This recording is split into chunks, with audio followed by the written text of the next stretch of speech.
अच्छा जी, इस लेक्चर में हम लोग एकेडमिक एसे राइटिंग का इंट्रोडक्शन वाला हिस्सा डिस्कस करेंगे कि हाँ आपने इसका इंट्रोडक्शन किस तरह लिखना है। The active discussion involves integrating and synthesising the main research trends as well as noting limitations of past research. Because you are borrowing ideas from previous research, this section will be filled with citations. अच्छा, यहाँ पर ये कहते हैं कि introduction में आप लोग एक तो अपने टॉपिक के बारे में मालूमात देते हैं, आप इसको इंट्रोड्यूस करते हैं रीडर्स को और व्यूअर्स को कि आपका रिसर्च किस पर बेस्ड है। इसमें आप कौन कौन से मतलब मालूमात देंगे, कौन कौन से एरियाज़ आप लोग स्टडी करेंगे, आप रिसर्च किस चीज़ पर करेंगे। इसके साथ साथ अब इसमें से वो सारे रिसर्चेस ट्रेंड्स वगैरह उसको आप इंटीग्रेट करते हैं जिस पर पहले से रिसर्च हुआ है, वो आप लिटरेचर रिव्यू में भी लिखते हैं चैप्टर में। उसमें फिर आप गैप देखते हैं कि इसमें गैप कहाँ पर है, जहाँ पर आप लोग अपना टॉपिक बनाते हैं, टाइटल बनाते हैं और उसमें फिर आप अपना वहाँ पर उस पर रिसर्च करते हैं। अच्छा, इसके साथ साथ आप इसके कुछ पास रिसर्चेस के लिमिटेशंस को भी आप देखते हैं कि वहाँ वो रिसर्चेस कौन कौन से एरियाज़ पर हुए हैं, वो कहाँ पर ख़त्म हुए हैं और आगे कौन सा इसमें एक गैप आपको नज़र आ रहा है जिस पे आप काम कर सकते हैं। क्योंकि because you are borrowing ideas from previous research this section will be filled with citations. अच्छा, इंट्रोडक्शन में आप ये भी लिखते हैं कि आप दूसरे रिसर्चेज आप इसके बारे में रीड करते हैं, आइडियाज़ उससे लेते हैं और फिर वो आप यहाँ पर उसमें से मज़ीद आप मालूमात मतलब अपना रिसर्च इंक्लूड करके यहाँ पर पुट करते हैं, तो उसको आप इंट्रोडक्शन में ऐड करते हैं। अच्छा, यहाँ पर ये याद रखें कि इसमें साइटेशन आप लोग मेंशन करेंगे लिटरेचर रिव्यू में और इंट्रोडक्शन में कि जहाँ जहाँ से आप रेफरेंस लेते हैं या जहाँ जहाँ से आप किसी को कोट करते हैं उसका आप लोग रेफरेंस साइटेशन में मेंशन करेंगे। In text citation, at the end citation, ये सारी चीज़ें आप लोग इसमें करेंगे। अच्छा, in addition APA's style really uses direct quotes, paraphrasing, putting it into your own words with proper citations is preferred. अच्छा, एपीए स्टाइल में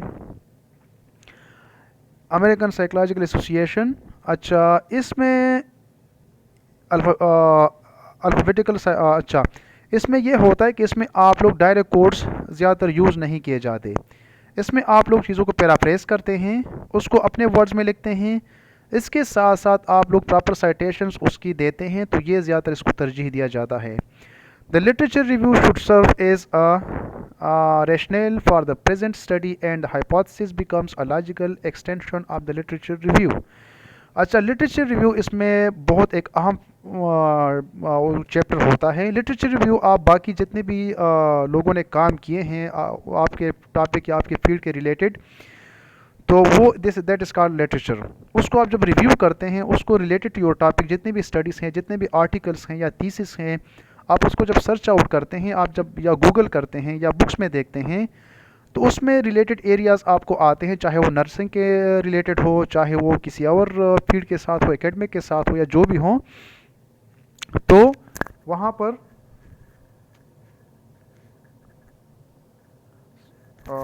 सॉरी मैं इसको थोड़ा सेट करता हूँ।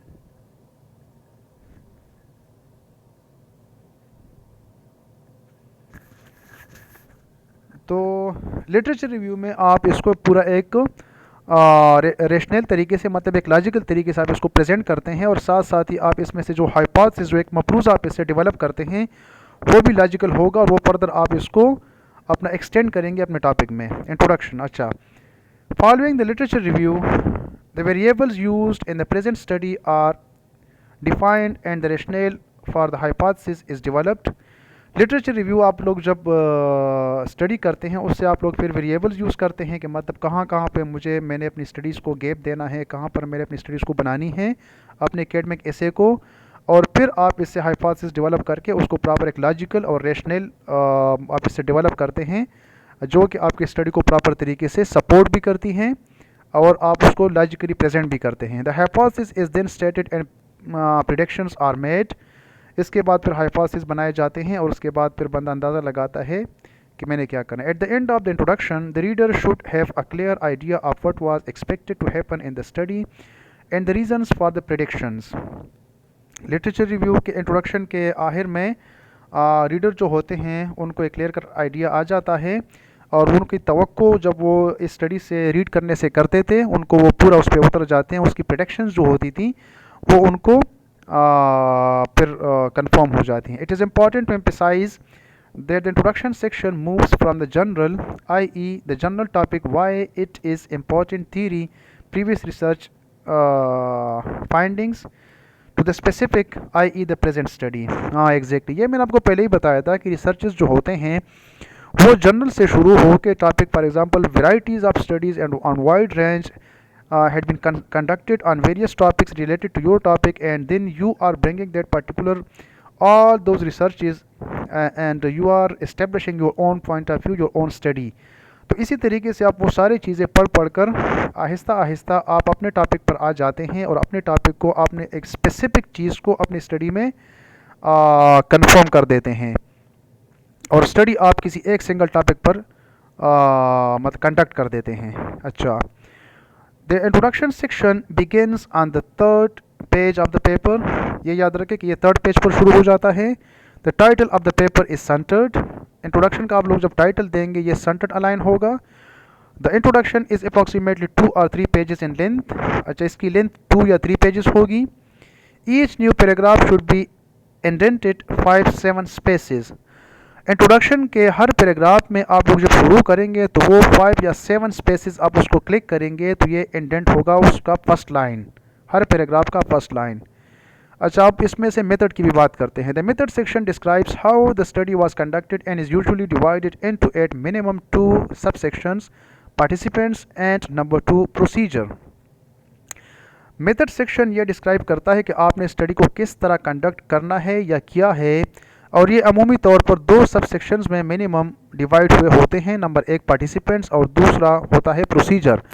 पार्टिसिपेंट्स ये होते हैं कि इसमें आपके साथ कौन से पार्टिसिपेंट्स या क्या इन्वॉल्व होंगे, और प्रोसीजर आप ये कोर्स किस तरीक़ेकार पर आप अपनी स्टडी को कंडक्ट करेंगे। क्वेश्चनर्स होंगे, चार्ट्स होंगे, डायग्राम्स होंगे, इंटरव्यूज़ होंगे या क्या होंगे, या मतलब आप डेटा इकट्ठा करेंगे, किस तरीके से इकट्ठा करेंगे, जो भी होगा तो ये तरीक़ेकार प्रोसीजर होगा। The initial sentence of this section immediately follows the last sentence of the introduction section. अच्छा, इस सेक्शन का जो पहला सेंटेंस है वो आपके इंट्रोडक्शन का जो लास्ट सेंटेंस था वो उसको फॉलो करेगा, मतलब उससे बात यहाँ तक आएगी और इसको फर्दर आप लोग इनलार्ज करेंगे, उस स्टेटमेंट को आप लोग कंटिन्यू रखेंगे, बल्कि उसको आप मतलब हट के कोई बात नहीं करेंगे।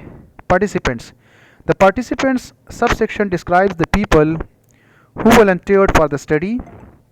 This includes information about the number of participants, their gender and average age, and any other defining characteristics of the group of people.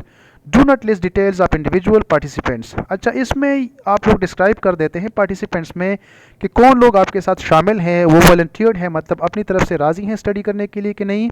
Information आप उसके बारे में देते हैं कि उसका नंबर कितना है, उसकी जेंडर क्या है, मेल है, फीमेल है, छोटे हैं, बड़े हैं, एज उनका क्या है, एवरेज क्या है। अच्छा, इसके बाद and any other defining characteristics of the group of people. इसमें आप उनके मज़ीद भी कुछ थोड़ी सी एक्सप्लेनेशन या करेक्टरिस्टिक्स बयान करते हैं लोगों के बारे में। Do not list details of individual participants. हर एक बंदे की अलग अलग आप लोग इसमें से वजाहत न करें, इसकी ज़रूरत नहीं है। This subsection is written in past tense. अच्छा, ये आप लोग पास्ट टेंस में लिखेंगे। ये MCQs की तरफ से आप लोग ये जहन में बातें पॉइंट्स रख दिया करें। The first line of this subsection is indented 5-7 spaces। इसका first line 5 to 7 spaces indented होगा। ये मैंने आपको पहले लेक्चर में बताया है कि इंडेंटेशन क्या होती है। When reporting the number of participants present the number as digits if the numerical value is greater than or equal to 10। If the number of participants is less than 10, type the numerical value as word। अच्छा, इसमें जो number आप participants के mention करते हैं, तो अगर वो 10 से 10 हैं या 10 से ज़्यादा हैं तो उसको आप लोग न्यूमेरिकल वैल्यू में फॉर एग्जांपल 10, 11, 12, 13, 14, 15 इस तरह आप लोग लिखें। और अगर ये नंबर जो पार्टिसिपेंट्स 10 से कम हैं तो ये इसको आप वर्ड शक्ल में लेंगे। फॉर एग्जांपल 10 आप लोग TEN 10 इस तरह लिखेंगे, 9 आप NINE 9 इस तरह लिखें। ठीक है। Procedure. The procedure subsection provides a description of number 1 the sampling procedure, how the participants were required and sample size। Procedure में पहले नंबर पर आता है कि इसमें सैम्पलिंग प्रोसीजर, आप किस तरीके से सैम्पलिंग को इकट्ठे करेंगे, पार्टिसिपेंट्स की मतलब क्या रिक्वायर्ड है और सैम्पल साइज़ क्या होगा, the equipment and artists that were used, the research design, इसमें कौन कौन से टूल या इक्विपमेंट्स यूज़ हो गए हैं या यूज़ होंगे, और मतलब टेस्ट्स वगैरह क्या तरीक़ेकार होगा और रिसर्च डिज़ाइन आपका क्या होगा, and a summary of the steps followed during data collection, और उन तरीक़ेकार का स्टेप्स का एक समरी आप लोग इसमें लिखेंगे कि उनका किस तरीके से आप लोगों ने डेटा इकट्ठा किया इस प्रोसेस के दौरान।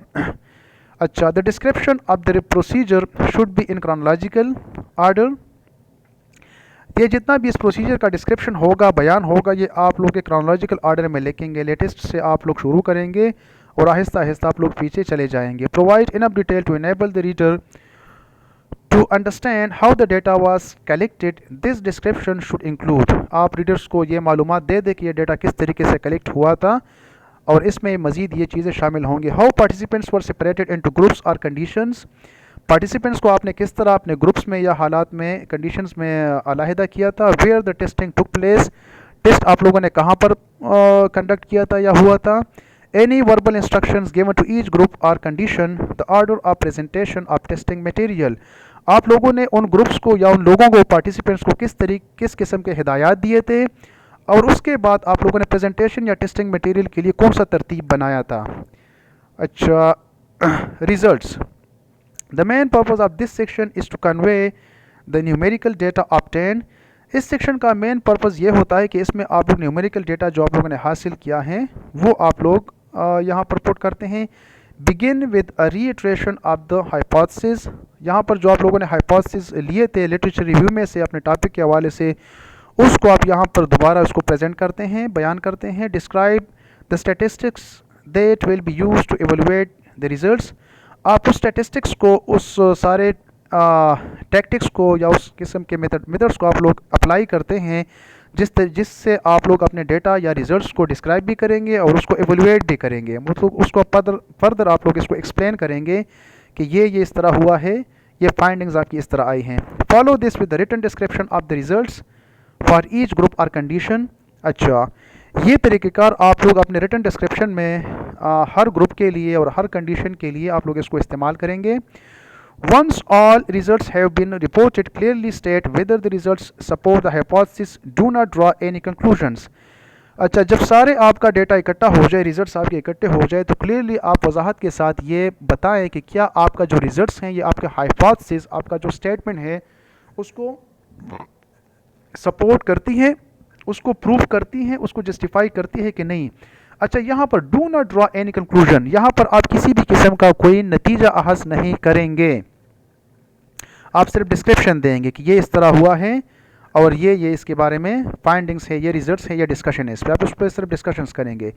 Tables are usually included if the results contain several sets of numbers that would be difficult to understand in sentence format, table इसीलिए ये बनाए जाते हैं क्योंकि न्यूमेरिकल नंबर्स को आप लोग वर्ड्स में बयान नहीं कर सकते सेंटेंस फॉर्मेट में, दूसरी वजह से उसके लिए आप लोग टेबल्स वगैरह बनाते हैं। For example, if the results consisted of several sets of data, then reporting these values as a list of digits would detract from the readability and comprehension of the overall results. A table therefore serves as an organized presentation of the results. Acha, for example, if the results consisted of several sets of data, then reporting these values as a list of digits would detract from the readability and comprehension of the overall results. अगर मिसाल के तौर पर ये सारे results आपके मुख्तलिफ़ किस्म के सेट्स पर ये अवेलेबल हैं, दस्तयाब है डेटा, तो फिर उसका आप लोग अगर इसको मतलब then reporting these values as a list of digits would detract from the readability and comprehension of the overall results, तो फिर ये चीज़ें आप लोग जब आखिर मतलब रीडेबिलिटी के लिए फिर ये मुश्किल होंगे अगर आप इसको बयान करते हैं। तो इसी तरीके से आप लोग टेबल्स में प्रॉपर तरीके से उनको पुट करें। A table therefore serves as an organised presentation of the results, और टेबल इसी तरीके से वर्डिंग के बजाय आप लोग अगर उसको वर्ड्स में एक्सप्लेन करें तो इस तरह टेबल में अगर आप प्रॉपर तरीके से रिजल्ट्स को प्रेजेंट करें ऑर्गेनाइज तरीके से, तो ये बहुत बेहतर होता है और ऑर्गेनाइज्ड होता है। अच्छा, the title for the table is italicised, ये याद रखें कि टेबल का आप लोग जब टाइटल देंगे तो आइटैलिसाइज्ड फॉर्म में होगा। आइटैलिसाइज्ड कंप्यूटर लैंग्वेज में वो थोड़ी सी तिरछी तिरछी तिरछी या टेढ़ी सी टोली वो लैंग्वेज होती हैं। आप लोग कंप्यूटर में या मोबाइल फ़ोन में जो एक फॉन्ट साइज है उसमें आप लोग देख सकते हैं। Lift justified and underneath the table number, ये लेफ्ट साइड से जस्टिफाइड होंगे।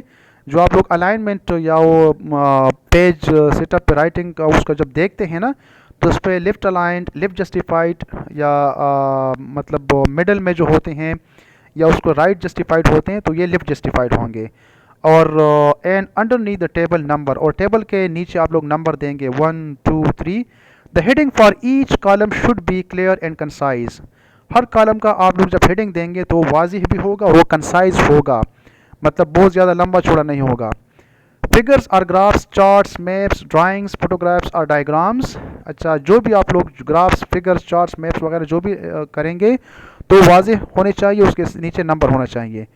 The graph should provide a visual representation of the overall results, provide a brief description of the graph in the text of the results section, unless otherwise specified the graph should be computer generated। अच्छा, तो ये है कि graph आप लोगों का visual मतलब दिखाने वाले रिप्रेजेंटेशन वो ऑडियंस को या रीडर्स को प्रोवाइड करेगा। ओवरऑल रिजल्ट्स उसमें होंगे। अच्छा, provide a brief description of the graph in the text of the result section, result section में टेक्स्ट में आप लोग ग्राफ के बारे में कुछ थोड़े बहुत बातों में एक्सप्लेनेशन देंगे, डिस्क्रिप्शन देंगे। Unless otherwise the graph should be computer generated, ये आप लोग याद रखेंगे कि ग्राफ्स ज़्यादातर हमेशा कंप्यूटर जनरेटेड होंगे। अगर इसके बजाय कोई और ज़रूरत हो तो फिर आप लोग किसी और तरीके से ग्राफ बनाएंगे, हाथों से या किसी और चीज़ से, वरना फिर ये सिर्फ और सिर्फ कंप्यूटर जनरेटेड होंगे। अच्छा, unless printing from a colour printer, limit the colours for the bars to black and white, visually discriminating between different levels of shading can be difficult. अच्छा, ये प्रिंटिंग कलरिंग के हिसाब से अगर बात हो जाए तो कलर आप लोग सिर्फ 2 किस्म कलर तक महदूद रखें, ब्लैक और वाइट। और visually discriminating between different levels of shading can be difficult, और अगर आप मुख्तलिफ जगहों पर मुख्तलिफ किस्म की शेडिंग करते हैं तो ये बहुत मुश्किल होगा। अच्छा, in the discussion section the results are, अब हम डिस्कशन वाले चैप्टर इसमें डिस्कस करते हैं। In the discussion section the results are examined, interpreted and evaluated. Discussion section में जो भी आप लोगों ने रिजल्ट्स लिए हैं उसका प्रॉपर तरीके से एग्जामिनेशन किया दिया जाता है, उसको इंटरप्रेट भी किया जाता है और उसको फर्दर इवेलुएट भी किया जाता है। इन्फ्रेंसेस में बी ड्रॉन, उससे फिर आप लोग नतीजा भी हासिल कर सकते हैं। The discussion moves from the specific e g. Your results described in words to the general, e.g. why the results are theoretically important and how they relate to other findings in psychology। अच्छा, ये फिर आपके specific topic से आपके अपने अल्फाज में आप उसको डिस्क्राइब करते हैं। आपके रिजल्ट से ये शुरू हो जाता है और फिर ये पार्टिकुलर से जनरल की तरफ जाता है।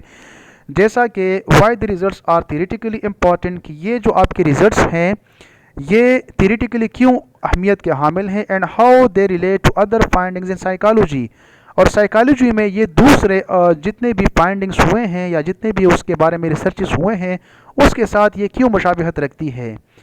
The discussion section usually opens by clearly stating whether the hypothesis was supported by the results. Discussion section में ये बिल्कुल वाज़ेह तौर पर बयान किया जाता है और ये आप लोग उसमें लिखेंगे कि क्या आपका जो स्टेटमेंट था, आपके जो हाइपोथेसिस थे, आपका जो टाइटल वगैरह, जो आपका जो रिसर्च था, क्या इस रिजल्ट्स ने उनको सपोर्ट किया है, जस्टिफाई किया है कि नहीं, या आपने टॉपिक और आपका रिसर्च कोई और था और अपने फाइंडिंग्स, आपने रिजल्ट्स और डेटा कोई और चीज़ का इकट्ठा किया और यहाँ पर डिस्कशन में आप कुछ और लिखते हैं, तो आपका रिसर्च जो है वो मुकम्मल तौर पर कोलैप्स हो जाएगा और बिल्कुल सपोर्टेड रिजल्ट्स उनको सपोर्ट नहीं करेंगे, बल्कि वो आपका हाइपोथेसिस भी सपोर्टेड नहीं होगा बल्कि वो रॉन्ग होगा। सो इसी वजह से आप लोग डिस्कशन में इस बात को जहन में रखेंगे कि आप जो भी स्टेटमेंट वहाँ पर देते हैं, जो भी डिस्कशन करते हैं, वो आपके आर्गूमेंट से, आपके रिजल्ट से, आपके हाइपोथेसिस सपोर्टेड होने चाहिए clearly. The results of the study are then evaluated against previous research, और आपके जितने भी रिजल्ट्स आपके स्टडी के हैं वो बाकी पहले से जितने भी रिसर्चेस हुए हैं उनके हिसाब से या उनके मुकाबले में वो फर्दर इवेलुएट किए जाते हैं।